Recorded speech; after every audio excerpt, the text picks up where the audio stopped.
Hi everybody, I'm Bill Whittle and this is The Firewall.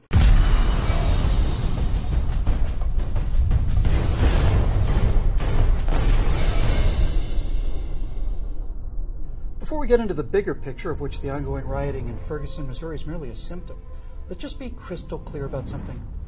If it turns out that a police officer shot Michael Brown as he was standing still, his hands in the air, as his defenders claim, then that police officer needs to be charged with murder and he needs to go to jail for the rest of his life. But that doesn't seem like what happened at all.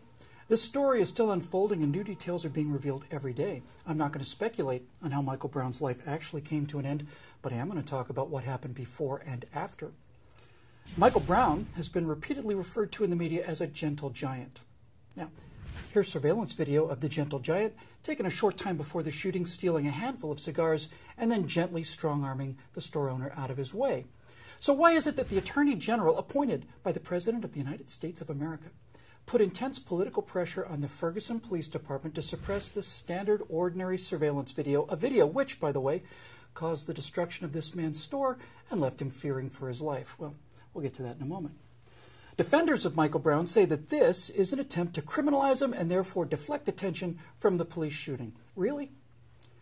That kind of casual violence, that sense of entitlement, that utter disrespect for the law or another human being, don't take my word for it, the evidence is right there in front of your eyes. That attitude has nothing to do with the police claim that he was charging the officer when he was shot. This doesn't shed some doubt on the story of a gentle, innocent, unarmed black teen assassinated by the police while his hands were in the air for the crime of being black.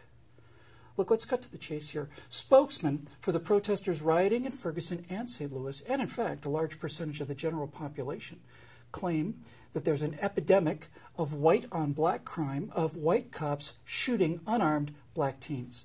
Is that, in fact, happening? Well, according to the FBI, there were 408,217 robberies in 2009. That's about 1,100 a day, or in round numbers, about once a minute, 24 hours a day. That means 1,000 times a day, the police are called, 1,000 times a day, arrests are made, or in general terms, the events leading up to the shots being fired in Ferguson, Missouri happen about 1,000 times per day. So, if there's this epidemic of white policemen executing innocent black males, why do we only hear about a case like this once every few years or so? And why do most of these cases, like this one, seem to end up with extenuating circumstances? And why do the few cases that don't have extenuating circumstances end up with the offending officers in jail? If this is an epidemic, where's the epidemic?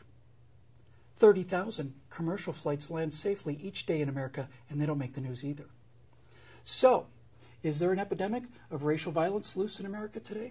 There is. According to the National Crime Victimization Survey, in 2010, 62,593 blacks were the victims of white violence. During that same year, 320,082 whites were the victims of black violence. That's 5 times as many violent attacks, but that number is misleading, since the black and white populations are not the same size. When 38 million black Americans commit 5 times as many violent crimes on 197 million whites as they receive, what you discover is that black perpetrators violently assault white victims 25 times more frequently. And when it comes to a specific kind of violent crime, aggravated assault, the number of black on white crimes is 200 times higher than white on black crimes. Oh, there's an epidemic of racial violence in America, all right. Reporter and author Colin Flaherty has taken a cold, clear-eyed view of the statistics that don't make the news because they're suppressed by the news. He reports, for example, again in 2010, the National Crime Victimization Survey reported approximately 13,000 black-on-white rapes and 39,000 black-on-white robberies, both violent crimes. The statistics show that the number of white-on-black rapes and violent robberies were so small that they had to be rounded to the nearest whole number, and that whole number was 0. Now, of course, critics will say that I'm using these statistics to justify the murder of Michael Brown, but I said at the beginning, if Michael Brown were shot in cold blood, then the police officer needs to pay the price for that murder. This has nothing to do with Michael Brown. This has everything to do with the narrative that the president, the attorney general, and all of these race hustlers are trying to create using Michael Brown. Because there is, in fact, a racial war of violence and hatred in America, open racism is simply not tolerated in white America today, but black racism is the toxic glue that holds the progressive coalition together. tolerance of, in fact, as we see from the events in Ferguson, open encouragement of black rage at a narrative that not only does not exist but reverses the daily outrages that do exist, is what defines modern progressivism. It's the politics of envy, anger, entitlement, lawlessness, violence, and bald-faced lies.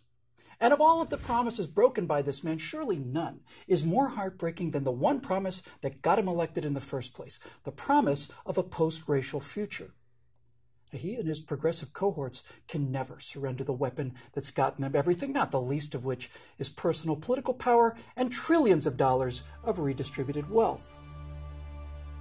And this latest outrage in Ferguson is yet another example, as if another was needed, among the economic wreckage, creeping totalitarianism, and foreign policy disasters, that he and his leftist cohorts would rather rule over ruins than disappear into the dustbin of history of a healthy and racially healed nation. Please subscribe to our YouTube channel and be sure to visit us at TruthRevoltOriginals.org.